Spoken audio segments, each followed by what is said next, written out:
बैठूंगा, मैं गृह मंत्री जी से भी मिलूंगा, मैं मुख्यमंत्री जी से भी मिलूंगा, मैं डिप्टी सीएम साहब से भी मिलूंगा, मैं किसी भी कहीं तक भी जाऊंगा अपने न्याय के लिए, और मैं इस बेटी को न्याय दिला के छोड़ूंगा।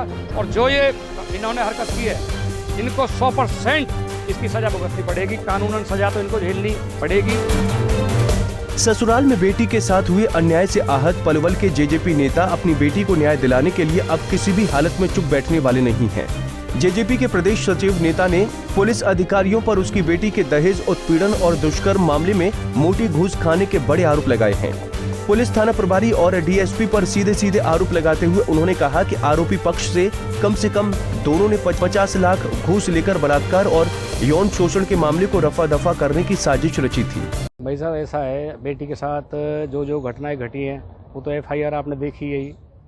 मैं तो सच्चाई में इतना परेशान और इतना दुखी रहा हूँ। बेटी ने जब मुझे हालात और हरकत पहले कुछ बताया था तो मैं सोचा कोई बात नहीं, सब बात बन जाएगी।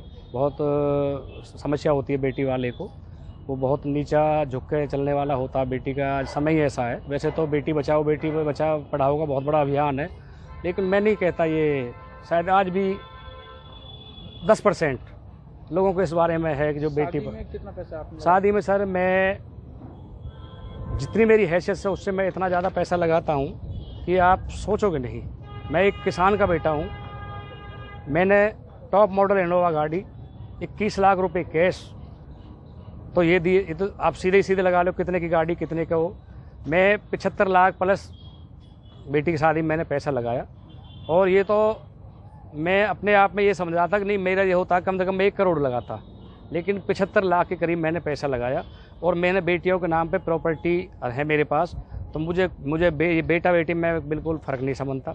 और मैं ये चाहता हूँ कि भाई अच्छे घरों में आज भी बेटी जाएगी तो हमारे जो समाज है, ये भी क्या कहूँ जी, मैं कहना नहीं चाहता। आज पुलिस अधिकारियों के ऊपर आप आरोप लगा रहे हैं। देखिए, पुलिस अधिकारियों का तो क्या है जी, मैं बीजेपी सरकार में बड़े दुख की बात है, मैं कहना चाहूँगा बीजेपी सरकार, और आज हम भी सरकार के भागीदार हैं।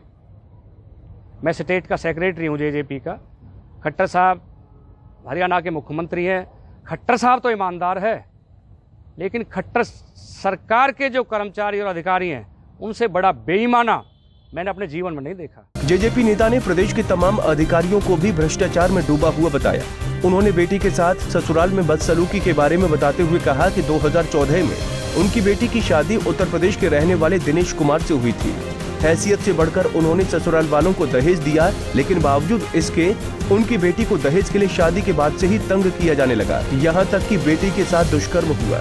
जो बेटी ने इनके खिलाफ मुकदमा दर्ज कराया, वो मेन धारा जो थी, जो बेटी के साथ इन्होंने घिनौना हरकत की, वो पुलिस ने, मुझे पहले ही पता थी, वो पैसे वाला आदमी, उसमें पहले भी एक 376 का मुकदमा था, वो पैसे से वो सेटलमेंट कर जाता है। वो बहुत ही हीनियस, और क्या बताऊं, वो इतना जलील आदमी है कि वो हरकत करता और हरकत को वहीं के वहीं छुपा देता पैसे की वजह से। और मुझे बेटी ने बताया था, लेकिन मैंने कहा बेटा ऐसा नहीं होगा, कुछ मेरी शर्म कुछ हरियाणा में इस तरह के नहीं है आज जो आप सोच रही हो। और वही हुआ। SHO DSP कम से कम 50 लाख रुपए, 50 लाख रुपए अगर इनकी इंक्वायरी कराई जाए SHO की या DSP की, तो 50 लाख रुपए से 51 तो हो सकते हैं। इससे कम इन्होंने रिश्वत नहीं खाई, क्योंकि मैं भी एक पावर का, सत्ता का आदमी हूँ। इनको पता थी कि मैं एक पहचान का आदमी हूँ, इस समाज का आदमी हूँ, एक राजनीतिक आदमी हूँ, लेकिन इन्होंने जब मेरे को इग्नोर किया है, मुझे अंदेशा है, ये तो मैंने बताई है 50 लाख, तो ये भ्रष्टाचार की राशि कहीं तक भी ऊपर तक गई है, कितने ही अधिकारियों पे गई है, किस किस पे गई है, लेकिन DSP और SHO की इनकी इंक्वायरी जरूर होना चाहिए।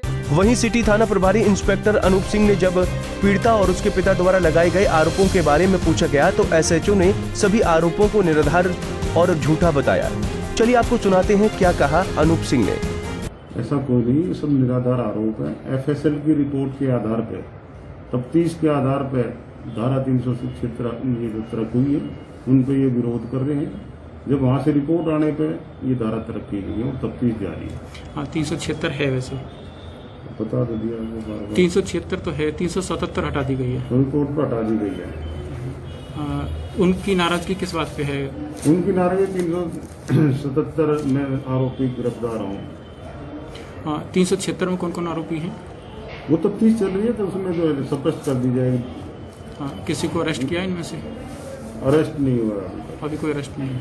उसको सामने तफ्तीश करने के लिए बुलाया गया, बहुत सामने तफ्तीश है। इंस्पेक्टर साहब ने तो सारे आरोपों को साफ तौर पर झूठा करार दिया। तो वहीं बेटी के साथ हुए दुराचार से आहत जेजेपी नेता मामले को लेकर मुख्यमंत्री से लेकर गृह मंत्री तक से मिलने की बात कर रहे हैं। अब तो ये आने वाला समय ही बताएगा कि पुलिस अधिकारियों पर लगे गंभीर आरोपों को लेकर पार्टी के बड़े नेता क्या निर्णय लेंगे। फिलहाल पीड़िता अपने साथ हुए अन्याय को लेकर न्याय की गुहार लगा रही है और आरोपियों की जल्द से जल्द गिरफ्तारी की मांग कर रही है। पलवल से गुरुदत्त गर्ग, पंजाब केसरी टीवी।